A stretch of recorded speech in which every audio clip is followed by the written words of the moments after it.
Great. First of all, thank you everyone for coming. I know a lot of you were not actually in Givashon for Shabbos. Ironically. Some of you were and didn't come to Kiddush, but whatever. So people who came from very far and on buses, whatever, or drove, but actually I think everyone who came from really far took a bus. So I really appreciate that. It means a lot to me. So thank you so much for coming. I've made a Siyum, not every, but on a number of my mom's yurtzeits. And whenever I do it, I try to speak a little bit about my mother, and invariably I end up saying the exact same thing about her. And some of you have been with me on a yurtzeit, some of you haven't. And for those of you who've been with me for many of them and remember the stories, you're going to hear them again, because I think that they're really important in terms of discussing who my mom was. And I guess it's really bad that to discuss who my mom was, I only have one or two stories.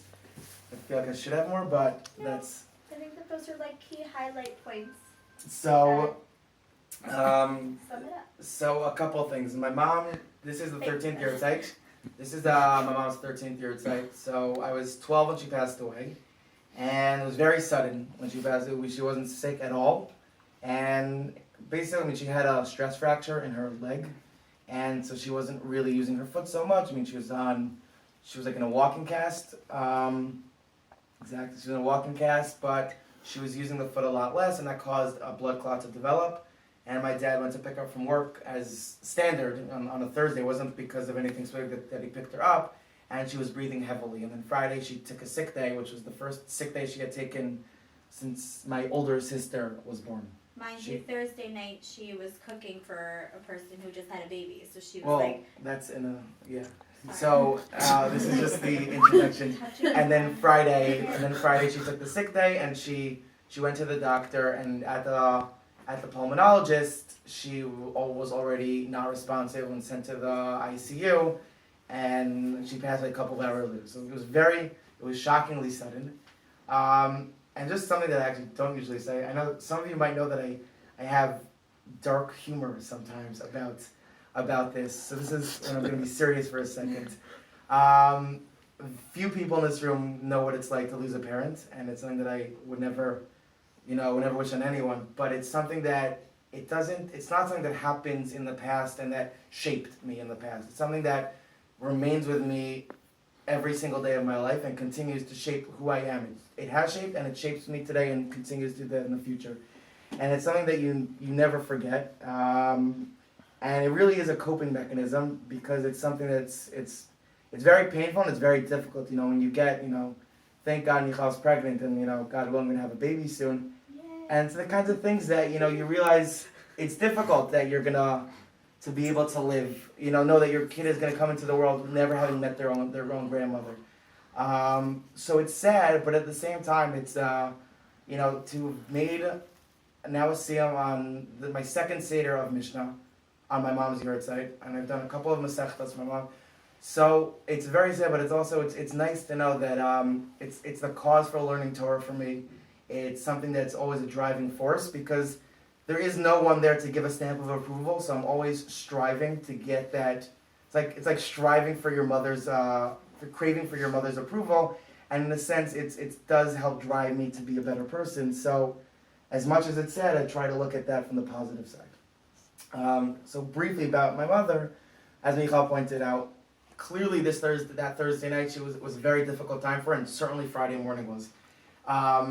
And anyone would have understood if you come home and you're breathing heavily and it's very difficult for you to move, for you to just kind of collapse on the bed, and not at all what you did. That Shabbos, someone from the community had twins, and she spent that entire Thursday night cooking their Shabbos meal, because she had signed up to cook Shabbos for them on Friday night, whatever it was. She spent the entire night cooking Shabbos for someone else, not even for herself, when she was clearly in a lot of pain and distress. The next morning, I was supposed to go on a Shabbaton, and I had packed my bag on my own, thinking that I was such a smart 7th grader, knowing what I was doing, and I didn't. And she asked me, she was in bed, and she asked me to show her my bag, and so I showed it to her, and she's like, no. And she got out of bed, and she dumped my entire bag on the floor and got on her hands and knees and repacked my entire bag for me. And this is a few hours before she passed away. Meaning, I can't imagine how much pain she must have been in, but that was completely secondary to the idea of making sure that I was going to have a good Shabbos. And moving away from this for a second, because it's a little depressing to talk about that, when she gave birth to my brother, right, she was the sisterhood president of the shul. And that was the day that my brother was born is the same day that the shul was dedicated. You know, they built a brand new building, and that was the day of it. She wrote a speech, planning on speaking, thinking my brother was going to be born a day or two later. So a day before she knew she was going to be given birth, and we were all born late. Meaning she's already past her due date. It's not like, oh, well, maybe he was born early. She's more than 40 weeks pregnant, which is a number I now know because but she's more than 40 weeks pregnant, and her intention is to speak, and the only reason she didn't speak is because she was physically in the hospital at that time giving birth. Which again, it's the midah that represents my mother, and the truth is there's so many, but they really come around to the same idea of chesed. Just doing everything for other people.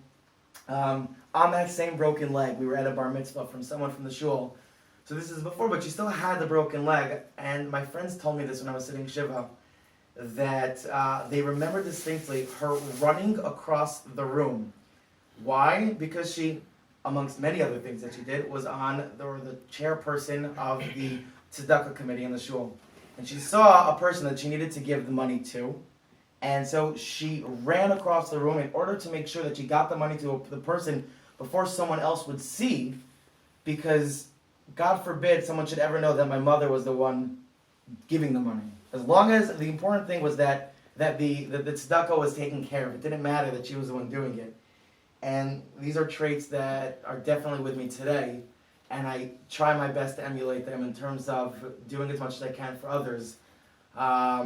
It's that idea and passion that I really get from my mother. People ask me where the politics and where the passion for that comes from. And it mostly comes from my mom. You know, my dad's interested, but I don't really, just not as much. But my mom she's a big, you know, for whatever she believed in, she was passionate about. And as I'm sure you guys know, I'm a very passionate person. And it comes from that too. One time my dad came home from work, and he looks at my mother and says, "Steph, why is there marinara sauce on the ceiling?" And she looks at it and cracks up. She was watching a Knicks game while cooking for Shabbos, and she was making chicken cacciatore, I presume, because it's marinara sauce. It was a great play. She got so excited, she just goes like this, yes, and marinara sauce is now on the ceiling. So that's where my passion for sports comes from too. So this is who my mother was, and I try to learn from her, and I hope you guys can also learn a little bit just about like the midah of chesed. So I did making a Siyum on Seder Moed, and there was no specific reason for it. I made a Siyum on Seder Nezikin, and Moed was next because I was learning already Rosh Hashanah and Yom on Yom Kippur. So I figured this was the next logical step, even though it's not in order the way Rebbe Yehuda Nasi wrote it, but he'll forgive me. And so one thing that I found on Seder Moed, it comes from the last Masechta of Seder Moed. So just the backtrack, Seder Moed discusses all the Chagim. So we have Rosh Hashanah, we have Yom HaSukkah, there's Psachim, Shkalim, not Shkalim, blanking, Megillah, wow. And a bunch of others that discuss, you know, the difference of Chagim, Moed Katan, and Chagiga. And Chagiga discusses mostly the idea of Ola Regel, and the end of Chagiga discusses specifically the status of Truma and Tahara in the Beit HaMikdash that specifically relates to the Ola Regel, which I'll get to in a second when I complete Chagiga. But this is from the Gemara on Chagiga. So it says there was once an incident, I wrote it down because I would never remember it otherwise.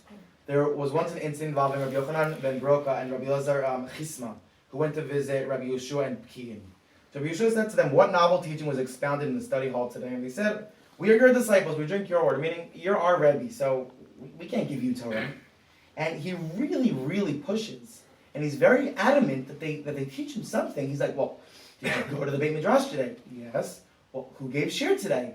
It was Rabbi Elazar ben Azariah. Well, what did he teach? Because if you were there, you must have learned something. So finally, after a lot of pushing, they said that the Torah says regarding Hakel that you need to gather everyone, the men, the women, and the children, to hear Hakel. So the men come to learn, the women come to hear. Why do the small children come? And the answer is in order to give reward to those who bring them. So Yeshua said to them, a precious pearl was in your hand, and you sought to withhold it from me. So why are these two rabbis so reluctant to tell Rabbi Yehoshua this story? Why would you? Your Rebbe asks you to share Torah that you learned today. You share it. Why were they so reluctant? And why was Rabbi Yehoshua so? A precious pearl. Could have said why. He could have said why did you want to hide Torah from me? Why does he define it like that? So the rabbis were hesitant because there's a story also in the Gemara in Chagiga where Rabbi Yossi was blinded when he attempted to share a story with Rabbi Eliezer that he learned in the Beit Midrash, where the Maharshal learns basically that Rabbi Yossi tried to paskin halacha in front of his Rebbe, Rabbi Eliezer, which was wrong, and he was therefore blinded as a punishment. And these Rebbeim these Amoraim were nervous that they would be punished too for teaching or paskin halacha in front of their own Rebbe. So that's why they were nervous. So the Yerushalmi discusses that Rabbi Yeshua's mother used to bring his crib to the Beit Midrash, right, to be in order to hear Torah. So he was always puzzled. Why did his mom do that? He was a little baby. He didn't gain from that. Why bring him? And when he heard that the Torah commands parents to bring their children to Hakel, he understood why was she bringing him at such a young age. It was in order to surround him with Torah. It's in order to have him grow up. With this mindset of Torah, and to bring reward to his mother for inculcating in her own son that very same idea. And Sfat Emet explains that in the future the parents will reap the rewards of children whom they can be proud of by virtue of the fact that they expose their children to such an environment even at the young age of 1. So this is in essence why the importance of bringing your children to learn Torah even from a young age. And again, this I believe as well relates to my mother. She was, she passed away at the beginning of 7th grade. So this is clearly a couple years before high school, but already in 6th grade and 5th grade, she was talking about where to send me to high school. And it wasn't about someone who always needs to be planned for the future because they don't know what it's going to be.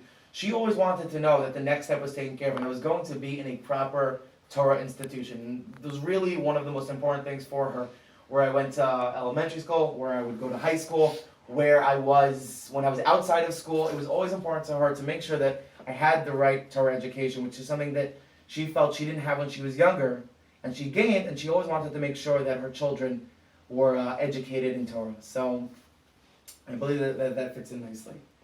So to finish, to conclude really, I should say, the Seder Moed. So I was saying that Chagiga discusses amongst other things at the end, it discusses the idea of Tuma and Tahara. And one of the issues that comes up is when you have Oli Regel, there's two things that you have a mass of Amei Haaretz who would come. People who are ignorant in halacha, didn't really know what's flying, but they would come. And you have two groups of people. You have Yisraelim who are coming to be Oli Regel, and you also have Kohanim who are Amei Haaretz. They don't necessarily know the minutiae of halacha, but they understood the importance of being involved in the Seder Avodah in the Beit HaMikdash for the Chagim, and they would come. And the problem is that they wouldn't necessarily keep the halachot of Tumah and Tahara. So this Mishnah comes in to discuss how do they remove all the kelim in order to purify the Beit HaMikdash. And the idea of these kelim, it's the small kelim, it's also the big kelim, because all the kelim would be touched by the Amei Haaretz. And it's a machloket, does this refer to the Kohanim or everyone? Because the Kohanim certainly would touch it in the Avodah. But also, one inyan of Oli Regel was the Kohanim would carry out all of the kelim outside the Beit HaMikdash, so that the Israelim would be able to see, because Chavav that I'm going to travel only 3 times a year to Yerushalayim, to the Beit HaMikdash, and I don't even get to see the menorah, I don't get to see the Mizbeach, I don't get to see the Shulchan, because I'm Yisrael, I'm not allowed into the Beit HaMikdash, so they would carry them out for everyone to see. So there's a fear that they become tummy. Right, so what did they do? Matbilin the kelim shayu b'mikdash. So they immerse all the kelim in the Beit HaMikdash. V'yomrim lahem hizaru shalot tigu b'shulchan. And then there's a machloket whether the next word is uva menorah or not. Utitam. Right? Be careful. They would say, be careful not to touch the shulchan in order not to make it tummy. And why specifically would they say this about the shulchan? Because the shulchan could not be put into the mikvah.